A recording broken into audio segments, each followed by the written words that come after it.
So, good afternoon guys, welcome to our YouTube channel. So for today's video is ilalapag naman natin ang ating palay. So guys, ito yung palay ko ngayon.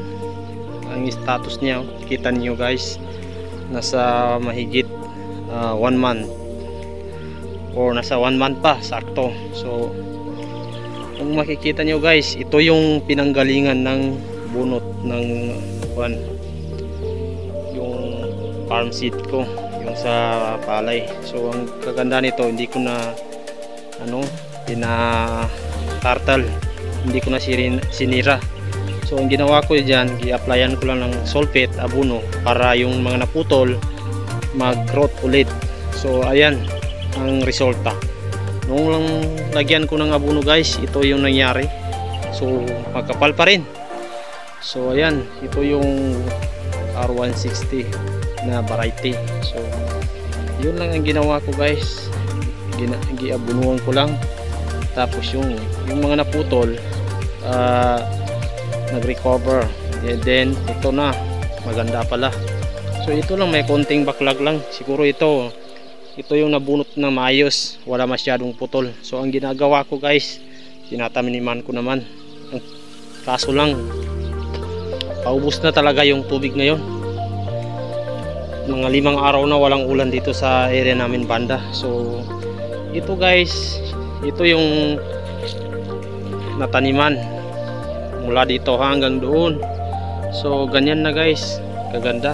Ito naabuno na ito, nasa 3 days na yung pag-abuno ko. So ganyan yung epekto ng urea i-apply natin. So maganda talaga dito guys. Ang kulang lang talaga tubig.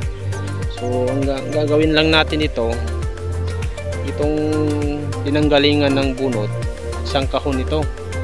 So pagtiyagain natin, taniman itong mga backlog, kaya sayang naman. Ito kasi yung iba, kinain ng kuhol nung may tubig.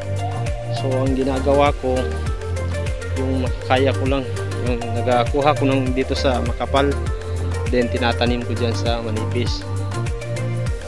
So tignan natin kung marami rin makuha nito.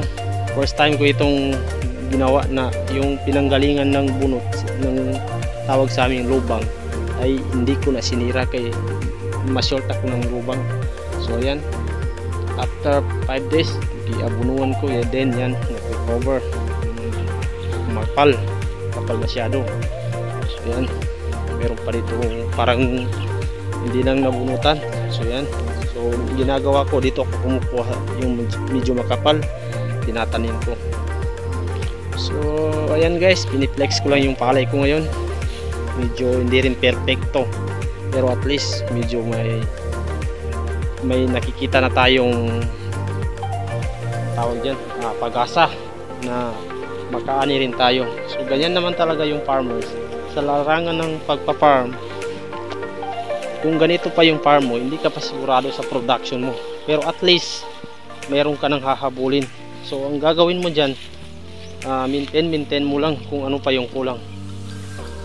So ito guys, sa katabi ko, may tubig sa kanya, kaya nakakuha siya ng tubig sa kanal.